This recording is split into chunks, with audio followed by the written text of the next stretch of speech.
तो शिक्षा शास्त्री पाठ्यक्रम में जो है वो अपत्य प्रत्ययों को पढ़ना है। तो हमने जो है वह स्रोत ग्रंथ के रूप में लघु सिद्धांत कौमुदी को चुना है। लघु सिद्धांत कौमुदी में जितने अपत्य बोधक प्रत्यय हैं उनको जो है हम लोग पढ़ेंगे।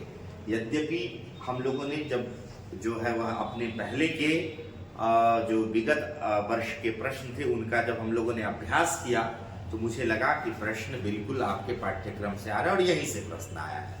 इसीलिए सिद्धांत कौमुदी का जो अपत्याधिकार है उसको नहीं हम पढ़ेंगे। लघु कौमुदी में जो है को ही आधार ग्रंथ बना करके पढ़ेंगे और उसमें भी हम सूत्र को के क्रम से नहीं पढ़ेंगे, अपितु इस पूरे अपत्याधिकार प्रकरण में जितने प्रत्यय हैं उन प्रत्ययों की लिस्टिंग करते हैं, फिर एक एक प्रत्यय को उठा करके जो है पढ़ेंगे और उससे पूर्व अपत्याधिकार के बारे में कुछ सामान्य जानकारी प्राप्त करेंगे। तो आइए, एक प्रत्यय है न, दूसरा जो है वह स्नेह है, तीसरा यदि आप कहें तो वह है अण। ये सबसे ज्यादा अधिक सूत्रों के द्वारा अण प्रत्यय का ही विधान होता है। उसके बाद यदि चौथा आप प्रत्यय लें तो वो है यह प्रत्यय भी जो है वो अपत्य अर्थ में ही होता है। अपत्य के भी कई प्रकार हैं जिसकी चर्चा हम थोड़े आगे जा करके करेंगे। उसके बाद जो है वह अगला यदि प्रत्यय देखें तो वह है ईय प्रत्यय। ईय प्रत्यय जो है वह भी अपत्य अर्थ में है। छठवां यदि आप प्रत्यय देखें तो वह है अय प्रत्यय, एक अण था दूसरा अय। सातवां यदि प्रत्यय यदि आप देखें तो वह है ढक प्रत्यय, ये भी अपत्य अर्थ में होता है। आठवां प्रत्यय यदि हो तो वह हो जाएगा यत। नौवां जो है वह हो जाएगा घ। दसवां ठक और एक 11वां ण्य प्रत्यय।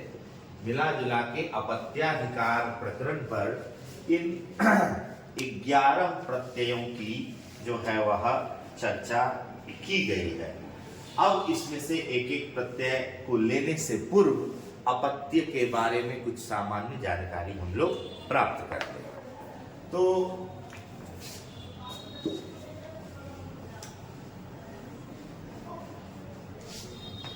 पहला कि अपत्य कितने प्रकार के होते हैं। तो देखिए, अपत्य 3 प्रकार का होता है, ठीक है। क्या ये जरूरी नहीं है कि सारा का सारा प्रत्यय केवल अपत्य अर्थ में ही हो, ठीक है। इस कौन कौन है? एक है अंतरापत्य, अनंतरापत्य, अनंतरापत्य जिसको अपत्य भी आप कह सकते हैं, अपत्य भी कहते हैं, ठीक है। दूसरा है गोत्रापत्य, दूसरा है गोत्रापत्य और तीसरा है युवापत्य। आप अभी जिन 11 प्रत्ययों की आपने अभी चर्चा हम लोगों ने की सूचीबद्ध जिसको किया, उसमें से कुछ प्रत्यय तो केवल अपत्य अर्थ में या अनंतरापत्य में जो है वह उसका विधान होगा, ठीक है। कुछ प्रत्ययों का विधान जो है वो गोत्रापत्य में होगा और कुछ का जो है वह युवापत्य में होगा। तो मान लीजिए, अपत्य मतलब होता है संतति, संतान को अपत्य कहते हैं। यदि मान लीजिए कि मूल पुरुष है, ठीक है, तो मूल पुरुष के का जो अपत्य है वह अपत्य भी कहलाता है अथवा उसको अंतरापत्य भी कहते हैं, ठीक है। और इसके का जो अपत्य है उसको हम लोग जो है वो गोत्रापत्य कहते हैं, ठीक है। मूल पुरुष और मूल पुरुष के बाद ठीक इसको अपत्य भी या अनंतरापत्य भी कहते हैं। इसी के 2 नाम है, इसीलिए मैंने इसके कोष्ठ में जो है अनंतरापत्य अथवा अपत्य लिखा है। और जो तीसरी पीढ़ी होगी यहां से गोत्रापत्य कहलाना शुरू हो जाएगा, ठीक है। मान लीजिए कि आपका नाम अभिषेक है, और अभिषेक के पिताजी का नाम जो है वह क्या है? श्री उमेश्वर चौबे। हाँ, उमेश्वर चौबे, उमेश्वर है। और उनके पिताजी का क्या नाम है? मुक्तिनाथ चौबे। मुक्तिनाथ। मान लीजिए कि ये आपकी पीढ़ी के प्रथम पुरुष हैं। क्या है? प्रथम। तो ये प्रथम हो गए मूल पुरुष, ये हो गए अपत्य, और अभिषेक हो गया गोत्रापत्य। और अभिषेक के पुत्र का मान लीजिए नाम है अवधेश। तो ये अवधेश जो है ये हो गया युवापत्य। इसको युवापत्य कहेंगे, इसको गोत्रापत्य कहेंगे, और इसको जो है वो अपत्य या अंतरापत्य कहेंगे। ठीक है, ये चीज जो है आपको समझ में आनी चाहिए। ठीक, क्योंकि जब अपसंतति होती है तो वो सब, ये जरूरी नहीं है कि अपत्याधिकार में सारे के सारे प्रत्यय केवल इसी अर्थ में हो। कुछ प्रत्यय इस अर्थ में भी आप देखेंगे और कुछ प्रत्यय इसमें। तो गोत्रा, पहले जो गोत्र संज्ञा करने वाला सूत्र है वो है अपत्यम पुत्रम प्रभृति गोत्रम, ये सूत्र है। इसका मतलब कि अपत्यम पौत्र प्रभृति गोत्रम, अपत्यम वो सूत्र है अपत्यम पौत्र प्रभृति। तो ये मान लीजिए कि मूल पुरुष हो गया, तो ये उसका क्या हो गया? पौत्र हो गया कि नहीं? ये पुत्र हुआ, ये मूल पुरुष हुआ, ये उसका पुत्र हुआ, और ये क्या हो गया? पौत्र हो गया। ये क्या हो गया? पौत्र। और ये हो गया पुत्र। तो पौत्र से जो है वह गोत्र संज्ञा प्रारंभ हुई, है ना? कहा कि अपत्यम पौत्र प्रभृति। ठीक है, तो पौत्र प्रभृति से जो है हमारी गोत्र संज्ञा शुरू हो जाती है। और जो युग संज्ञा है, ठीक है, या युग संज्ञा, वो कहां से शुरू होती है? जिसको या युवापत्ति कहते हैं। तो इसके लिए सूत्र है जीवती तू वंशीय युवा, वंशीय युवा। इसका अभिप्राय है कि यदि पिता आदि जीवित हैं तो जो पौत्र है, ये देखिए ये पौत्र है, तो इस पौत्र का जो अपत्य होगा चतुर्थ्यादि, ये मूल पुरुष प्रथम पीढ़ी, दूसरी पीढ़ी, तीसरी पीढ़ी और चौथी पीढ़ी से लेकर के फिर यदि पिता आदि जीवित हैं तो उसकी युवा संज्ञा होती है। तो अपत्य प्रकरण में इसको अपत्य जब कहा जाए तो केवल इसको समझिए, अनंतरापत्य को समझिए। और यदि गोत्रापत्य कहा जाए तो आपके मन में तुरंत तीसरी पीढ़ी आ जानी चाहिए, और तीसरी पीढ़ी क्या, और के आगे की भी पीढ़ी गोत्र ही कहलाएगी। ठीक है, लेकिन यदि पिता आदि जीवित हैं तो जो तीसरी पीढ़ी के बाद जो चौथी पीढ़ी है, जो पौत्र का अपत्य है, समझे, उसको फिर युवा, उसकी युवा संज्ञा हो जाती है। तो मोटा मोटी ये तीन अपत्य, यद्यपि इस पर और भी विवेचन है जिसको आपकी प्रतियोगी परीक्षा के दृष्टि से इतनी ही जानकारी आपको चाहिए। चलिए, तो आप एक चीज ध्यान रखिएगा कि सारा का सारा प्रत्यय इसी अर्थ में नहीं होगा, इसमें भी होगा, इसमें भी होगा। ठीक है, चलिए अब इसको मिलाने के बाद कुछ प्रत्यय संबंधी परिवर्तन है जिसको मैं आपको बता दूं।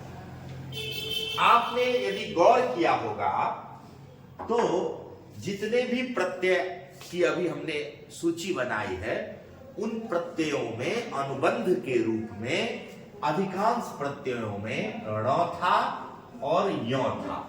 ठीक है, उदाहरण के लिए दूसरा य, उदाहरण के लिए अण, है ना, ये सारे प्रत्यय जो है वो प्रत्ययों में दो ही प्रकार के अनुबंध है, या तो ण है और यो है, दूसरे भी हैं लेकिन मुख्य रूप में यही है। तो ऐसा प्रत्ययों में ण और यो को जोड़ने का अभिप्राय है कि आप जिस समर्थ सुबंत प्रातिपदिक से तद्धित प्रत्यय का विधान करेंगे, उस तद्धित प्रत्यय के परे रहते। मान लीजिए उदाहरण के लिए हमने शिव से जो है वह अण प्रत्यय का विधान किया। ठीक है, ठीक, तो अण प्रत्यय में ण जो है अनुबंध है, ण की संज्ञा होती है, अ बचता है।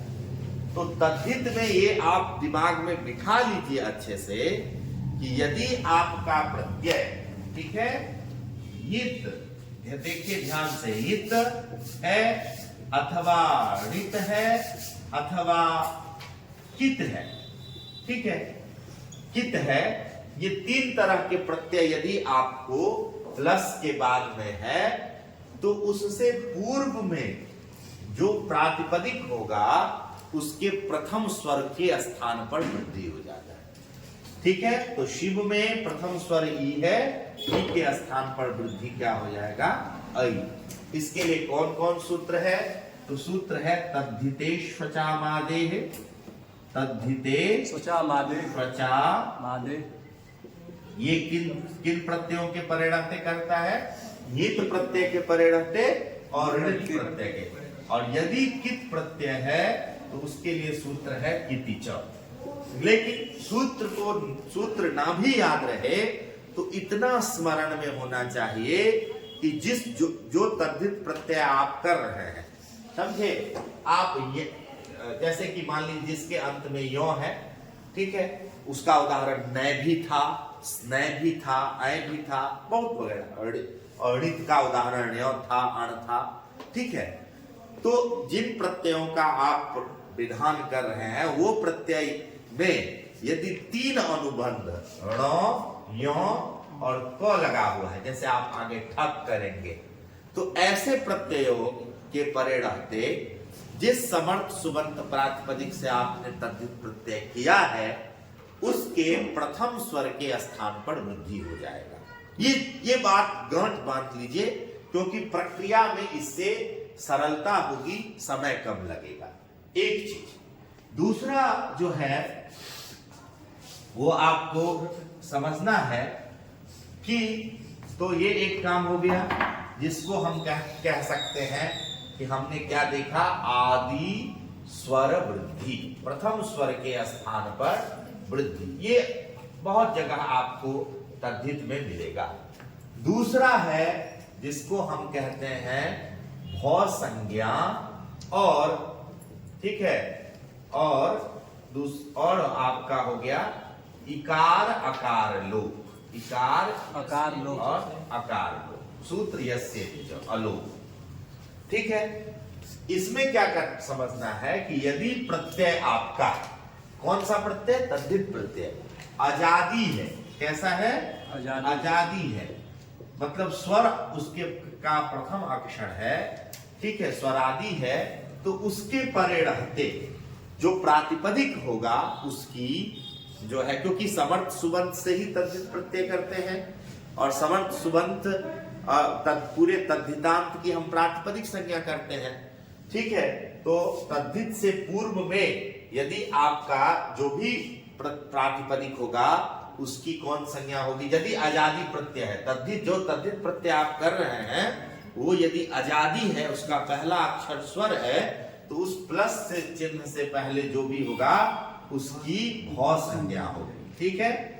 और भौ संज्ञा होने के बाद यदि मान लीजिए कि पूर्व की भौ संज्ञा हो गई, उदाहरण के लिए अभी हमने किया था, शिव से किया था अण, और अण में आपकी रो की संज्ञा हो जाती है, अ बचता है, और आपका हमने और कैसा प्रत्यय है, ऋत प्रत्यय है, तो इसके पहले स्वर के स्थान पर वृद्धि हो गई तो बन गया शैव प्लस अ।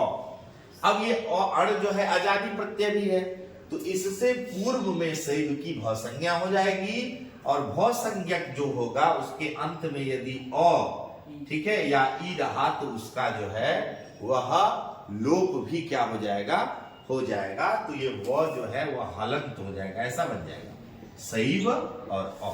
तो दूसरा चीज आपको ये बार बार दोहराना ना पड़े इसलिए आपको बताया जा रहा है। दूसरा काम आपको भौ संज्ञा और इकार लोप, ये हमेशा ध्यान में रखना है।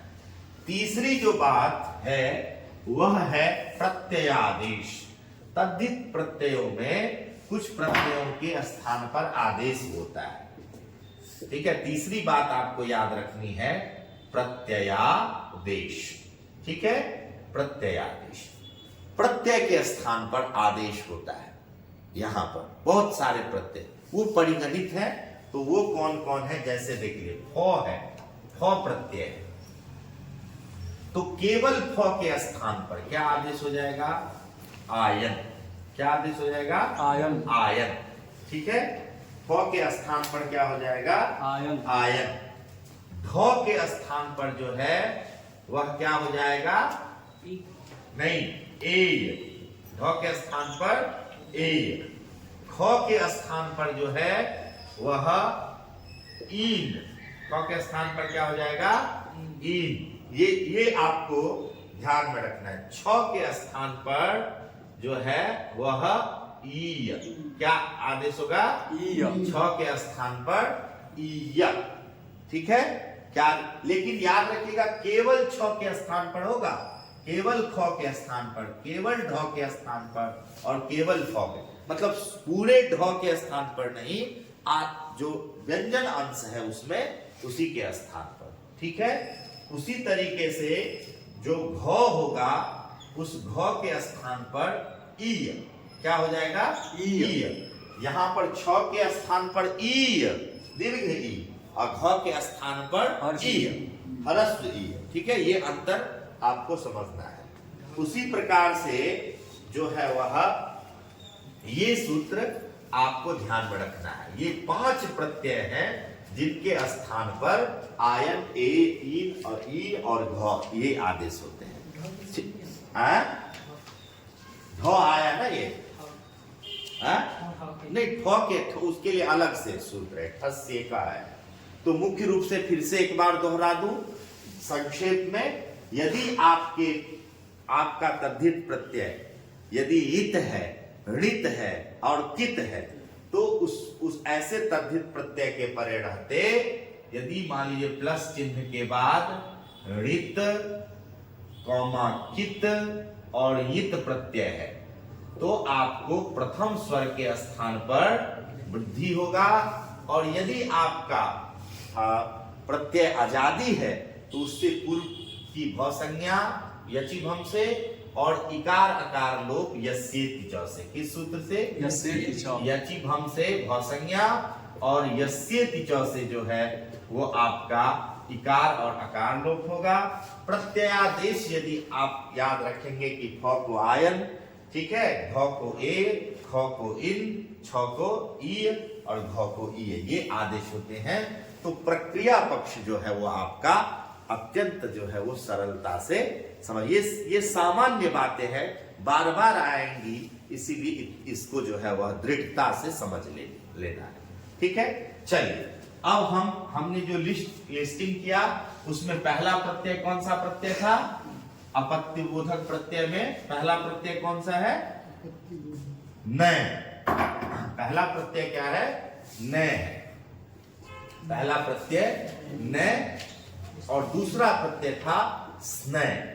और एक ही सूत्र से दोनों प्रत्ययों का विधान होता है, वह सूत्र है स्त्री पुंसाभ्याम नयस्को भवना। ठीक है, तो ये दो अपत्य बोधक प्रत्यय एक ही सूत्र से हैं, और चूंकि सूत्र में क्या है कि दो प्रत्यय हैं और दो प्रकृति है, तो यथासंख्य अन्वय हो जाता है। सूत्र है स्त्री पुंसाभ्याम, ठीक है, स्त्री पुंसाभ्याम नयस्नयो भवनात्, भवनात्। ठीक है, तो दो प्रत्यय स्त्री और पुंस, दो शब्द, दो प्रातिपदिक और नय और स्नय। तो स्त्री से नय और पुंस से स्नय, ये प्रत्यय जो होता है वो होता है धान्या नाम भवने। जो ये इससे पहले के जितने भी अर्थ हैं उन अर्थों में स्त्री से न और पुंस से जो है वो स्नय प्रत्यय हो जाता है। ठीक है, तो इससे पूर्व में जो धान्यानाम भवने क्षेत्रे, इससे पहले चूंकि अपत्य अर्थ भी है तो स्त्री से जो है वह नय प्रत्यय करेंगे, तो अर्थ क्या होगा, स्त्रियाः अपत्यम। क्या हो जाएगा, स्त्रियाः अपत्यम।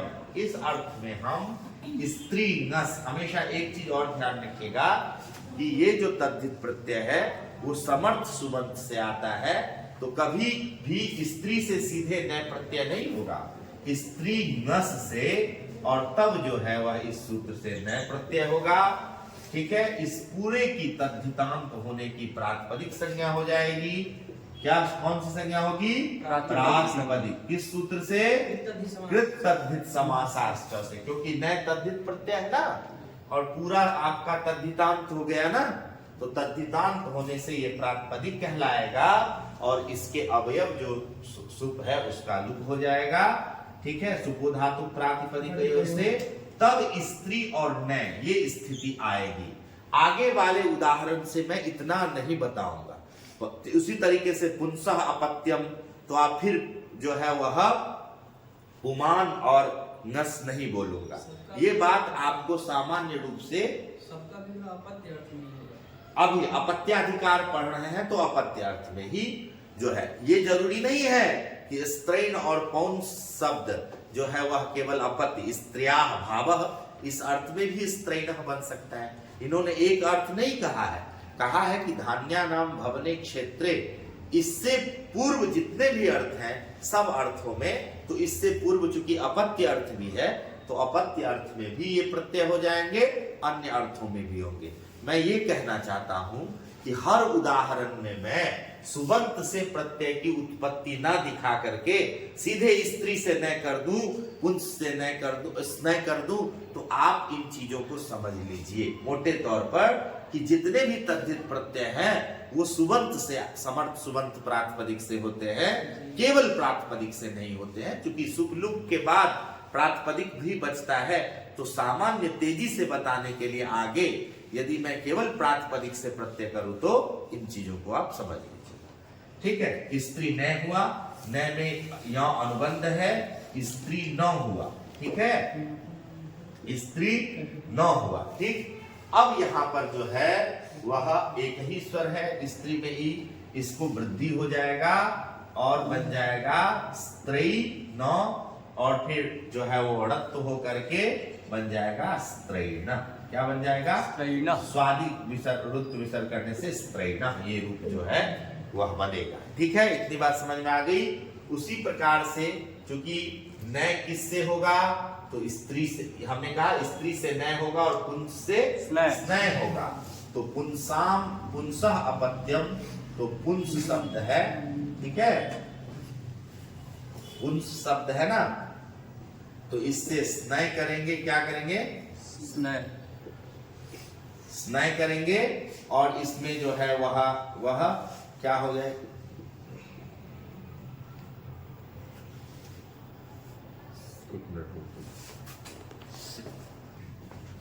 तो यहां पर जो है वह आदि स्वर, मतलब तद्धित स्वचाम आदि से एक ही स्वर है, प्रथम स्वर है, उस वही प्रथम स्वर माना जाएगा। ठीक है, वही अंतिम, जैसे देवदत्त से एक पुत्र सैव ज्येष्ठः, इस न्याय से यहाँ पर प्रथम स्वर के स्थान पर जो है वह वृद्धि हो गई तो पौंस बना, और उसके बाद जो है वो स्नय, स्नय में यकार की संज्ञा स्नो बचता है। ठीक है, और ये नकार की संज्ञा हुई तभी ये आपको यित प्रत्यय हुआ। कैसा प्रत्यय हुआ? यित। यित नहीं, यित, और यित परेणते, इसको स्वर को वृद्धि हो गई, पौंस स्नो बचा। अब चूंकि ये पद है, अतः पदांत संयोगांत से लोपा से सकार का लोप हो गया और रूप बना पौंस्न, फिर रुत्व विसर्ग अन्य पर, मतलब लाने पर पौंस्न बन जाएगा। इसीलिए पुरुष के अपत्य को पौंस और स्त्री के अपत्य को स्त्रैण कहेंगे। ठीक है, स्त्री के अन्य अर्थ में भी ये प्रयोग बनेंगे, यही प्रत्यय होगा, अर्थ बदल जाएगा, लेकिन अपत्य अर्थ में भी यही प्रयोग बनेगा, ये बात समझिए। ठीक है, इसके बाद जो है वह अगला सूत्र